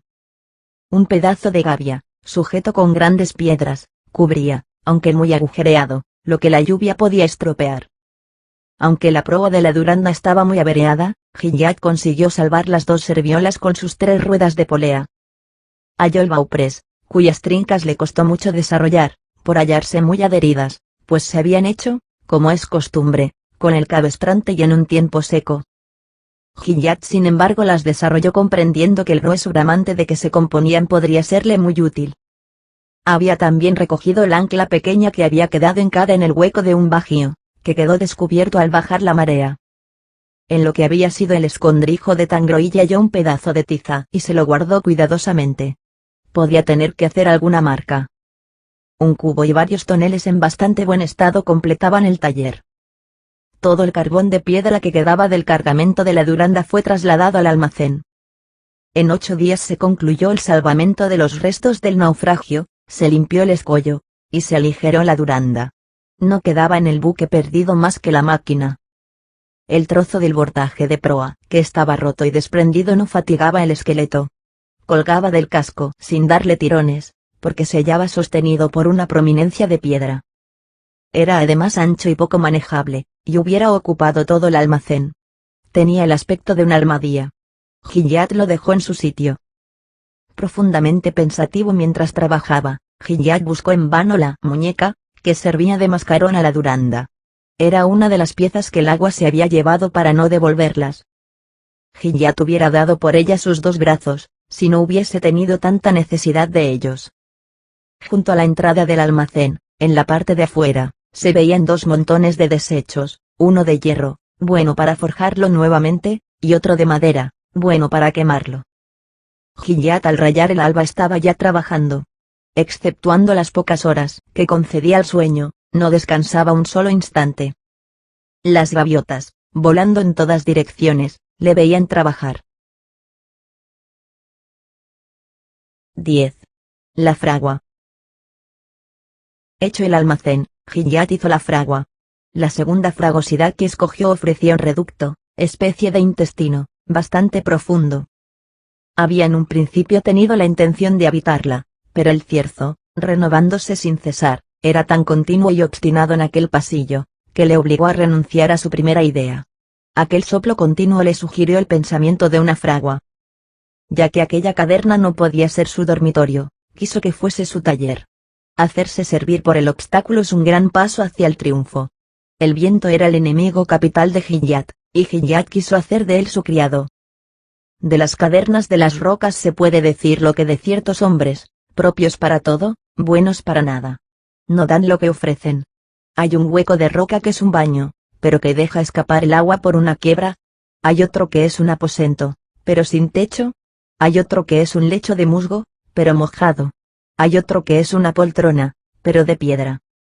La herrería que Gilliatt quería establecer estaba bosquejada por la naturaleza, pero nada había tan difícil y penoso como domar aquel bosquejo hasta hacerlo manejable, y transformar la caverna en laboratorio. Con 3 o 4 anchas piedras vaciadas a manera de embudo, que terminaba en una hendidura estrecha, había hecho la casualidad una especie de soplete informe, mucho más poderoso que aquellos antiguos grandes fuelles, de fragua que tenían 14 pies de longitud, los cuales dan por lo corto en cada resoplido 98.000 pulgadas de aire. El fuelle de la fragua de Gilliatt era aún más enérgico. Las proporciones del huracán no se calculan. Aquel exceso de fuerza era un mal, porque era difícil regular semejante soplo. La caverna tenía dos inconvenientes. El aire la atravesaba de parte a parte, y el agua también. El agua que la atravesaba no era la del oleaje del mar, sino un arroyuelo perpetuo, más parecido a una filtración que a un torrente. La espuma, arrojada sin cesar contra el escollo por la resaca, a una elevación algunas veces de más de 100 pies, había al cabo llenado de agua de mar un depósito natural situado en las altas rocas que dominaban la excavación. El agua sobrante del depósito formaba hacia atrás en el escarpe una cascada, de 1 pulgada aproximadamente, que caía de una altura de 4 o 5 toesas. A ella se añadía un contingente de lluvia. De cuando en cuando una nube al pasar vertía un chaparrón dentro de aquel charco inagotable y siempre desbordado. El agua era salobre y no potable, pero limpia. La cascada se perdía graciosamente entre los hilitos de las conservas como entre las hebras de una cabellera. Gilliatt se propuso servirse de aquella agua para disciplinar aquel viento. Por medio de un embudo de 2 o 3 cañones de tablas ajustadas precipitadamente, uno de ellos con espita, y de un pozal muy ancho a manera de depósito inferior, sin apoyo y sin contrapesos, completando el aparato con una lengüeta arriba y 3 respiraderos abajo, Gilliatt, que, como hemos dicho, tenía algo de herrero y algo también de mecánico, llegó a componer, para reemplazar el fuelle de fragua de que carecía, una máquina menos perfecta que la que actualmente se llama en Francia una cagnardelle, pero menos rudimentaria que la que en otro tiempo en los Pirineos se llamaba una trompa. Tenía harina de centeno con que hizo engrudo, y pedazos de cuerda con que hizo estopa. Con la estopa y el engrudo y algunas cuñas de palo, tapó todas las hendiduras de la roca, no dejando más que un pico de aire forrado con un trozo de espoleta que halló en la Duranda y que había servido de botafuego al pedrero de Avisos. El pico de aire se dirigía horizontalmente a una ancha piedra en que puso Gilliatt el fogón de la fragua. Un pedazo de cable servía de tapón para cerrarlo en caso necesario. Enseguida Gilliatt llenó el fogón de carbón y lefia, golpeó con el eslavo en la misma roca, hizo que las chispas cayesen sobre un puñado de estopa, y con esta ya encendida, encendió la leña y el carbón. Ensayó el fuelle, que se condujo admirablemente. Gilliatt, dueño del aire, del agua y del fuego, experimentó un orgullo de cíclope. Era dueño del aire, porque había dado al viento una especie de pulmón, había creado en el granito un aparato respiratorio, y convertido una cueva en un fuelle. Era dueño del agua, porque de la pequeña cascada había hecho una trompa. Era dueño del fuego, porque de un peñasco inundado había hecho brotar la llama. Estando la excavación casi en todas partes a cielo abierto, el humo se marchaba libremente, ennegreciendo el acantilado. Aquellas rocas, que parecían hechas para la espuma hasta la consumación de los siglos, conocieron el hollín. Gilliatt hizo su yunque de un gran guijarro pelado de grano muy denso, que ofrecía casi la forma y la dimensión apetecidas. Era una bigornia muy peligrosa, y que podía romperse. Una de sus extremidades, redondeada y puntiaguda en su conclusión, podía en rigor hacerla veces de una verdadera bigornia conoidea, pero la otra bigornia, la bigornia piramidal, faltaba. Gilliatt no tenía más que el antiguo yunque de piedra de los trogloditas. La superficie, bruñida por las olas, tenía casi la dureza del acero. Barra inversa, Gilliatt sintió no haberse traído su yunque. Como ignoraba que la Duranda hubiese sido cortada en 2 por la tempestad, había creído hallar el cajón de carpintería y todas sus herramientas en la parte de proa de la sentina. Precisamente era la proa del buque lo que las olas habían arrebatado. Las 2 excavaciones, conquistadas por Gilliatt en el escollo, estaban próximas. El almacén y la herrería se comunicaban.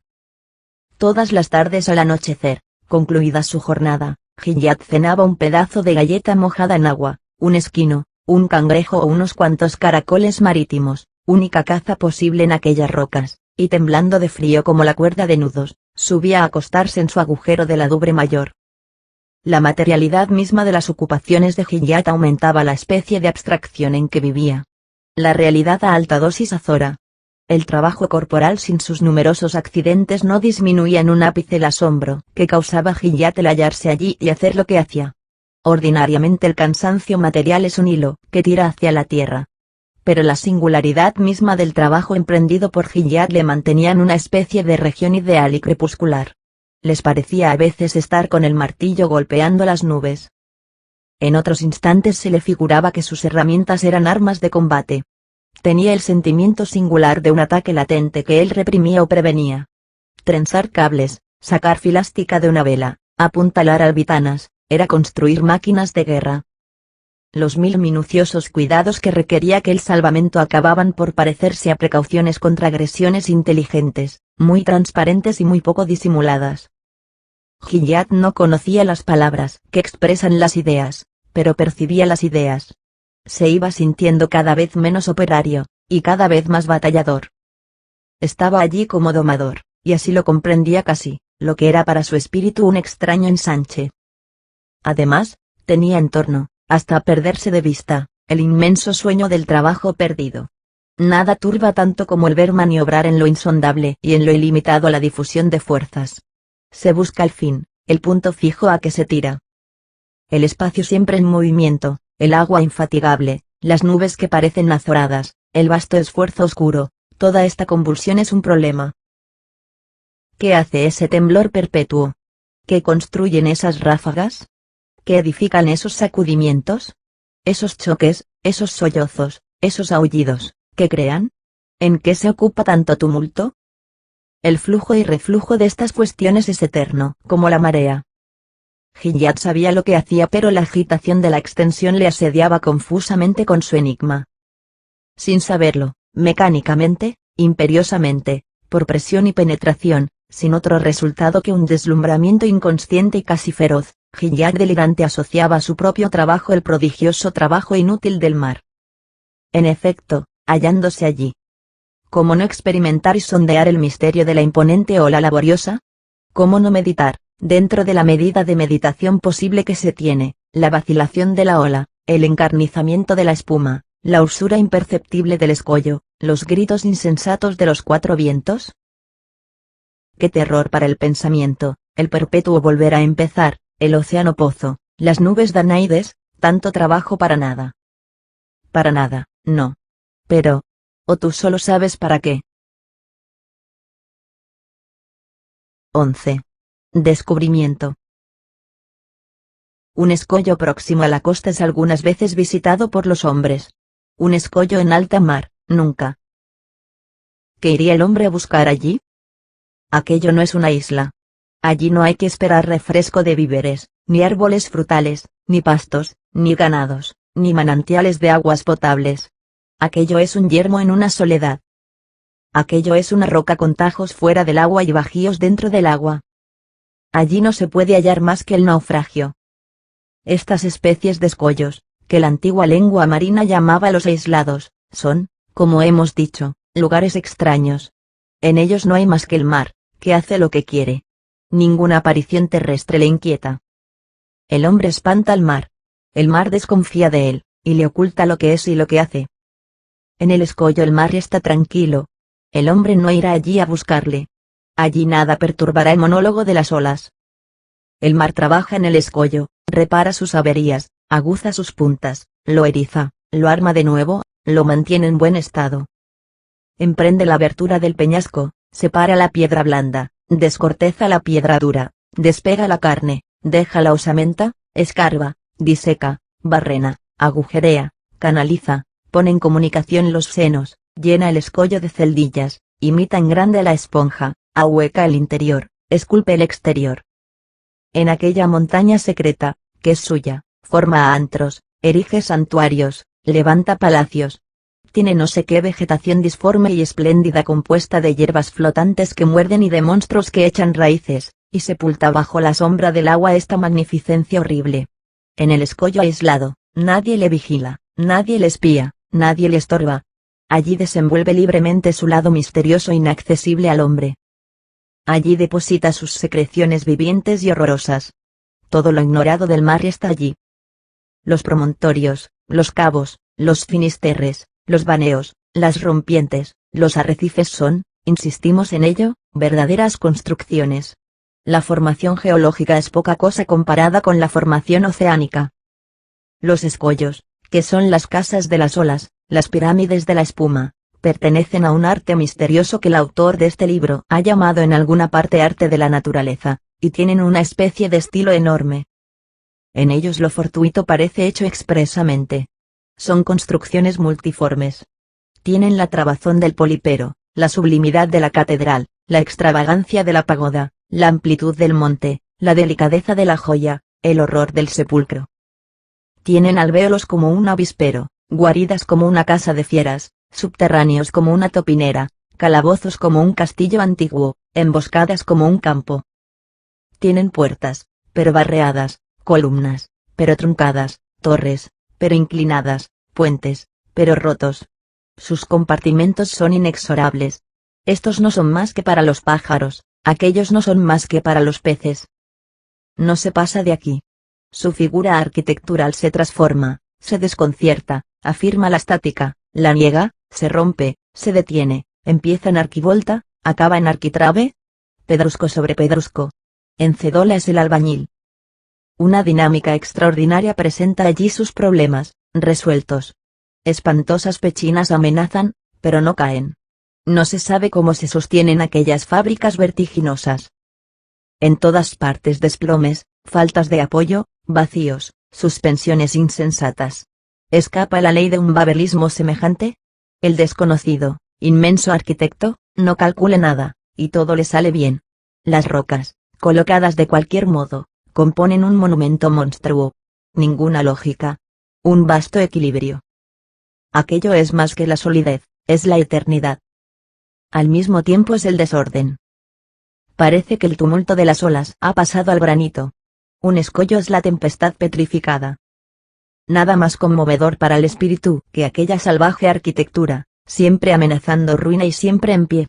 Todo en ella se ayuda mutuamente y se contraría. Es un combate de líneas de que resulta un edificio. Allí se reconoce la colaboración de los dos disputadores eternos, el océano y el huracán. Es una arquitectura que tiene sus obras maestras, terribles. El escollo Dúvere será una de ellas. El mar lo había construido y perfeccionado con un amor formidable. El agua arisca le lamía. Era horrible, traidor, oscuro, lleno de cuevas. Tenía todo un sistema venoso de conductos submarinos, cuyas ramificaciones llegaban a profundidades insondables. Algunos orificios de aquel subterráneo inextricable quedaban en seco en las mareas bajas. Cualquiera, por su cuenta y riesgo, podía entrar en ellos. Las necesidades del salvamento obligaron a Gilliatt a explorar todas las grutas. No había una que no fuese formidable. En todas se reproducía, con las dimensiones exageradas del océano, el aspecto de matadero y carnicería extrañamente estampado en el espacio intermedio de los Douvres.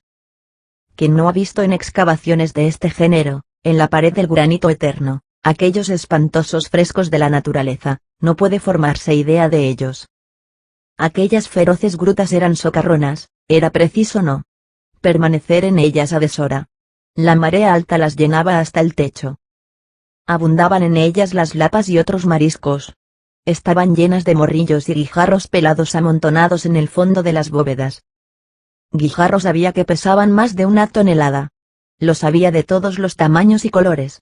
La mayor parte parecían cuajarones de sangre. Algunos, cubiertos de conferías velludas y viscosas, parecían enormes topos verdes escarbando el peñasco. Algunas grutas terminaban de improviso como el fondo de un horno. Otras, arterias de una circulación misteriosa, se prolongaban dentro del peñasco en hendiduras tortuosas y negras. Eran las calles del abismo.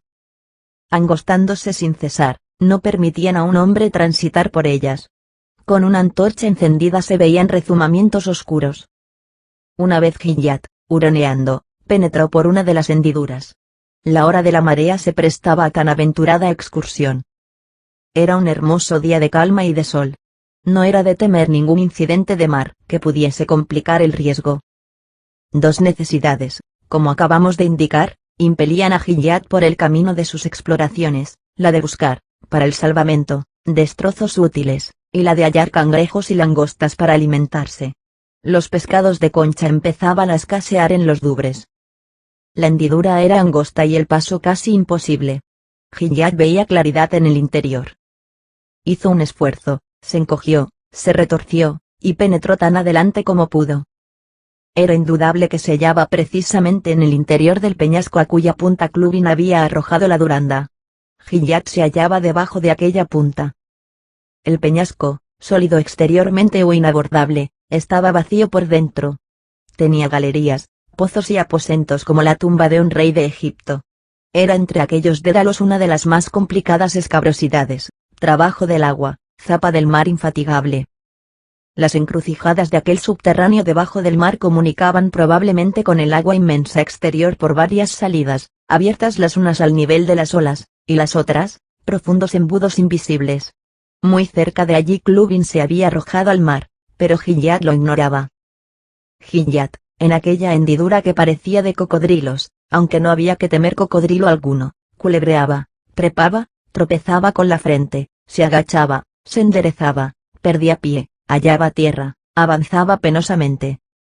Poco a poco la abertura se ensanchó, apareció una claridad tibia, y Gilliatt entró de pronto en una caverna extraordinaria. 12. El interior de un edificio debajo del mar.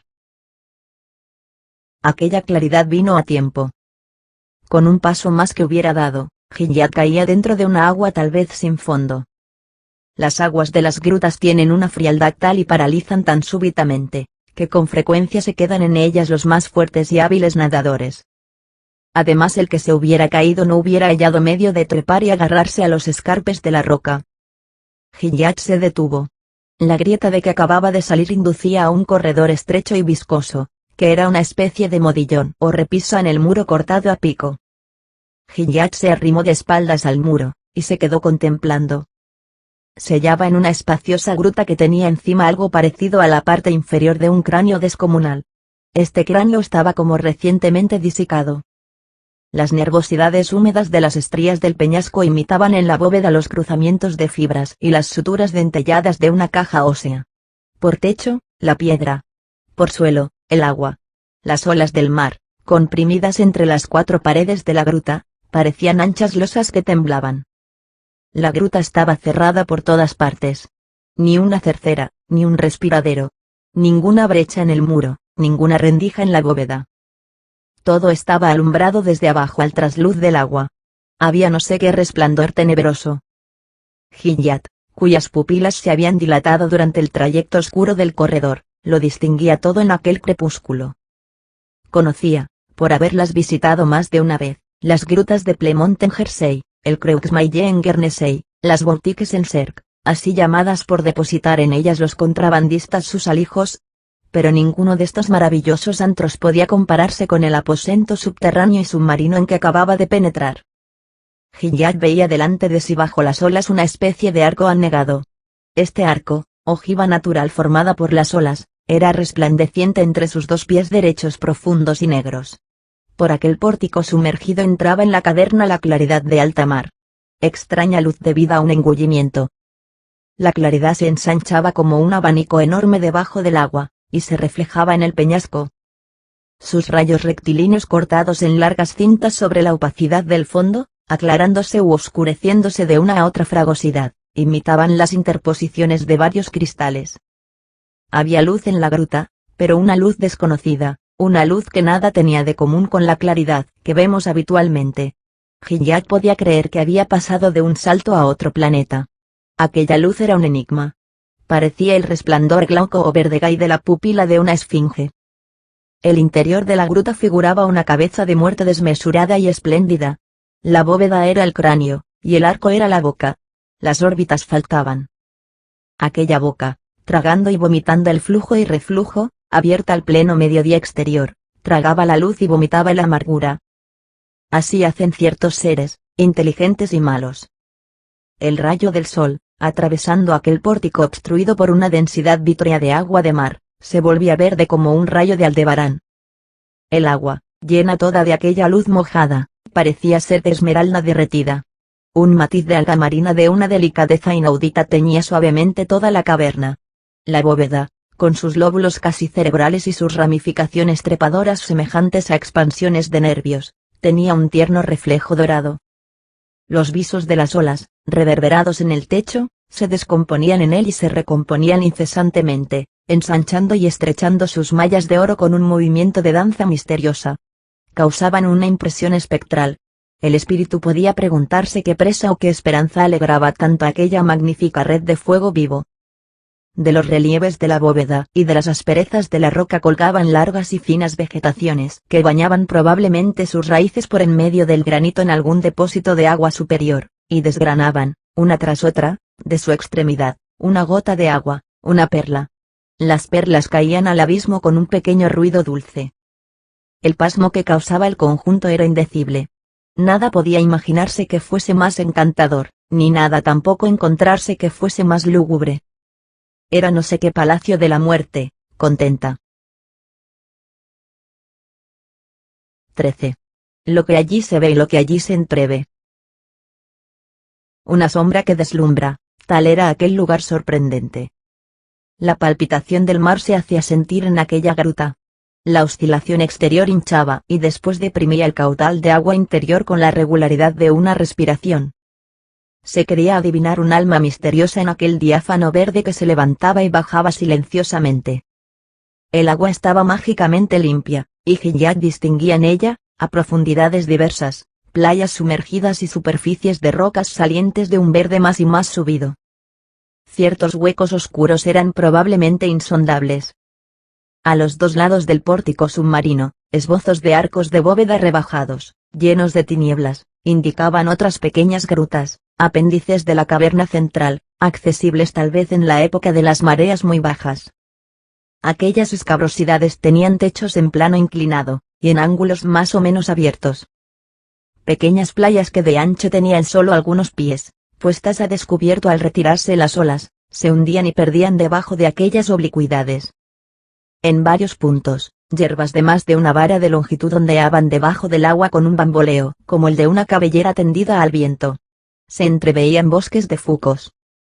Fuera del agua y dentro del agua, toda la pared de la gruta, de arriba a abajo, desde la bóveda hasta su desaparición en lo invisible, estaba tapizada de esas prodigiosas eflorescencias del océano, tan raramente vistas por los ojos humanos, que los antiguos navegantes españoles llamaban praderas del mar.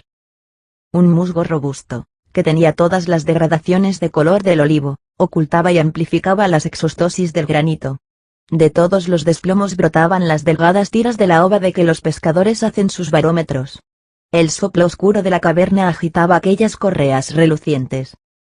Debajo de todas las vegetaciones se ocultaban y mostraban al mismo tiempo las más raras alhajas de la joyería del océano, eburnos, estrombos, mitros, cascos, púrpuras, bocinas, estrutiolarios, turrienlos.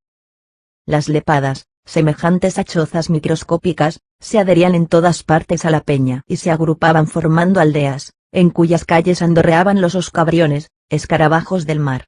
No pudiendo entrar fácilmente los guijarros en la gruta, se refugiaban allí las almejas.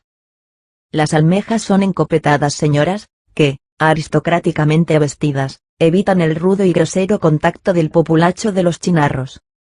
El amontonamiento centelleante de las conchas formaba debajo de las olas, en ciertos puntos, inefables irradiaciones, a cuyo trasluz se entreveían alfombras de lapislázuli y nácares y oro con todas las degradaciones de color que les comunicaba la luz descomponiéndose en el agua. En la pared de la gruta, un poco más arriba de la línea de flotación de la marea, una planta magnífica y singular se adhería como una orladura a la tapicería de ova, y la continuaba y concluía. Aquella planta, fibrosa, apiñada, inextricablemente cosida y casi negra, ofrecía a la mirada anchas sabanas oscuras salpicadas en todas partes de innumerables florecillas de color de lapislázuli. Las florecillas en el agua parecía que se inflamaban, y tomaban el aspecto de arenas azules. Fuera del agua eran flores, y dentro del agua zafiros, de suerte que las olas, subiendo e inundando el basamento de la gruta revestido de tan admirables plantas, cubrían la roca de carbunclos. Cada vez que subía el agua hinchada como un pulmón, las flores, bañadas, resplandecían, y cada vez que el agua bajaba, se apagaban. Melancólica semejanza con el destino.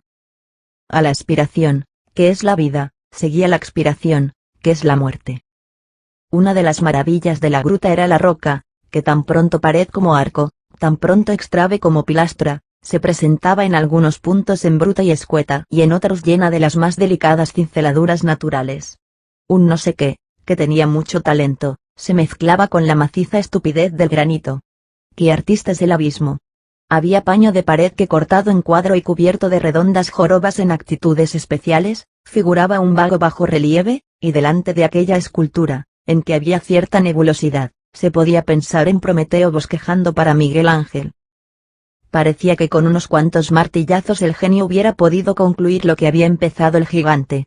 En otros puntos la roca estaba adamascada como un broquel sarraceno o anielado como un capacete florentino. Había cuarterones que parecían de bronce, arabescos como en una puerta de mezquita, y después, como en una piedra rúnica, impresiones de uña oscuras e improbables. Plantas de tallos torcidos como tirabuzones, entrecruzándose en las doraduras del liquen, cubrían las paredes de filigranas. Era un antro que se complicaba con una alhambra. Era el encuentro de la salvajez y de la joyería dentro de la augusta y disforme arquitectura del acaso. Los magníficos musgos del mar aterciopelaban los ángulos del granito. Los escarpes estaban festoneados de enredaderas de grandes flores, bastante diestras para no caerse, y que adornaban también que parecían inteligentes. Parietarias de extraños ramilletes mostraban sus mazorcas con oportunidad y gusto. Había allí toda la afectación para agradar de que es susceptible una caverna. La sorprendente luz edénica que subía de debajo del agua, a la vez penumbra de mar y resplandor de paraíso, esfumaba todos los lineamentos en una especie de difusión visionaria. Cada ola era un prisma. Los contornos de las cosas, bajo aquellas ondulaciones del color del iris, tenían el cromatismo de los lentes demasiado convexos, y flotaban debajo del agua espectros solares. Parecía ver torcerse en aquella diafanidad auroral pedazos de arco iris anegados. Además, en algunos ángulos, había en el agua cierta claridad de la luna. Todos los esplendores parecían allí amalgamados para producir un no sé qué ciego y nocturno. Nada más perturbador y más enigmático que tanta pompa en una caverna. Lo que dominaba era el encanto. La vegetación fantástica y la estratificación informe se habían puesto de acuerdo para producir una armonía. Aquel matrimonio de cosas feroces era feliz. Las ramificaciones trepaban remedando el asalto nocturno de un amante. La caricia de la roca salvaje y de la flor inculta era profunda. Pilares macizos tenían por capiteles delicadas y temblorosas guirnaldas, que traían a la imaginación los dedos de las hadas haciendo cosquillas en los pies a un gigante, y la roca sostenía la planta y la planta se asía de la roca con una gracia monstruosa. El resultado de tantas deformidades misteriosamente asociadas era no sé qué belleza soberana. Las obras de la naturaleza, no menos supremas que las del genio, contienen algo de lo absoluto, y se imponen. Lo que tienen de inesperado se hace obedecer imperiosamente por el espíritu, porque se siente en ellas una premeditación que está fuera del hombre, y nunca fascinan tanto como cuando hacen brotar súbitamente lo exquisito de lo terrible. Aquella gruta desconocida estaba, si así puede decirse y si semejante expresión es admisible, sideralizada. En ella se experimentaba cuanto tiene el asombro de más imprevisto. Lo que llenaba aquella cripta era una luz de apocalipsis. No estaba uno seguro de que aquello existiese. Se tenía delante de los ojos una realidad con el sello de lo imposible. Aquella gruta se miraba, se tocaba. El hombre estaba en ella, y no lo creía. ¿Era luz la que entraba por aquella ventana abierta debajo del mar? ¿Era agua lo que temblaba dentro de aquella cueva oscura? ¿Aquellos arcos y aquellos pórticos no eran una nube celestial que imitaba una caverna? ¿Qué piedra se tenía bajo los pies? ¿No iba aquel sustentáculo a descomponerse y a convertirse en humo? ¿Qué era aquella joyería de conchas que se vislumbraba? ¿A qué distancias estaba de la vida, de la tierra, de los hombres? ¿Qué era aquella fascinación mezclada con aquellas tinieblas? Conmoción inaudita, sagrada casi, a que se añadía la dulce inquietud de las hierbas en el fondo del agua. En la extremidad de la gruta, que era oblonga, debajo de una arquivolta ciclópica de un corte singularmente correcto, en un hueco casi indistinto, especie de antro en el antro y de tabernáculo en el santuario, detrás de una sabana de claridad verde interpuesta como un velo de templo, se percibía fuera del oleaje una piedra cuadrada que tenía el aspecto de un altar. El agua la rodeaba por todas partes. Parecía que una diosa acababa de bajar de ella. A la idea de aquella cripta, de aquel altar, no era posible dejar de asociar alguna figura celestial desnuda y eternamente pensativa que la entra. A de un hombre obligaba a eclipsarse. Era imposible concebir aquella augusta celda sin una visión dentro. La aparición, evocada por el delirio, se recomponía por sí misma. un arroyo de luz casta sobre hombros apenas entrevistos, con frente bañada por la luz del alba, un óvalo de rostro olímpico, redondeces de senos misteriosos, brazos púdicos, una cabellera suelta al asomar la aurora, caderas inefables modeladas pálidamente dentro de una sagrada bruma, formas de ninfa, mirada de virgen, una Venus saliendo del mar, una Eva saliendo del caos. Tal era el sueño que no podía dejar de tenerse. Era inverosímil que no hubiese allí una fantasma. Una mujer enteramente desnuda, sosteniendo un astro, se hallaba probablemente en aquel altar momentos antes. En aquel pedestal, de que emanaba un éxtasis indecible, se imaginaba una blancura, viviente y en pie. El espíritu se representaba, en medio de la adoración muda de la caverna, una Anfitritis, una Tetis, alguna Diana que podía amar, estatua del ideal formada de un rayo de luz y que miraba la sombra con dulzura. Ella era la que, al marcharse, había dejado en la caverna aquella claridad, especie de perfume luz salido de un cuerpo estrella. El deslumbramiento de la fantasma no estaba ya allí. No se percibía aquella figura, hecha solamente para ser vista por el invisible, pero se la sentía. Se experimentaba aquel temblor, que es una voluptuosidad. La diosa estaba ausente, pero la divinidad estaba presente. La belleza del antro parecía formada por aquella presencia. A causa de aquella deidad, de aquella hada de los nácares, de aquella reina de los céfiros, de aquella gracia nacida de las olas, a causa de ella, así al menos se lo hubiera figurado cualquiera, el subterráneo estaba religiosamente murado, a fin de que nada pudiese jamás turbar, alrededor de la divina fantasma, la oscuridad que es un respeto, y el silencio que es una majestad. Gilliatt, que era una especie de visionario de la naturaleza, deliraba confusamente conmovido. De repente, a algunos pies debajo de él, en la transparencia encantadora de aquella agua, que era como una pedrería desleída, percibió alguna cosa que no puede expresarse. Una especie de largo harapo se movía en la oscilación de las olas. El harapo no flotaba, bogaba. Tenía un objeto, iba a alguna parte, avanzaba rápidamente. Tenía la forma de una cabeza de muñeco, como las que llevaban los bufones sobre un palitroque, y tenía puntas desmazaladas que ondeaban. Parecía todo él cubierto de un polvo, que no podía mojarse. Era más que horrible, era asqueroso. Parecía dirigirse al lado oscuro de la gruta para sumergirse en el fondo. A su alrededor, las capas de agua se oscurecían. Aquella silueta se deslizó y desapareció, siniestra,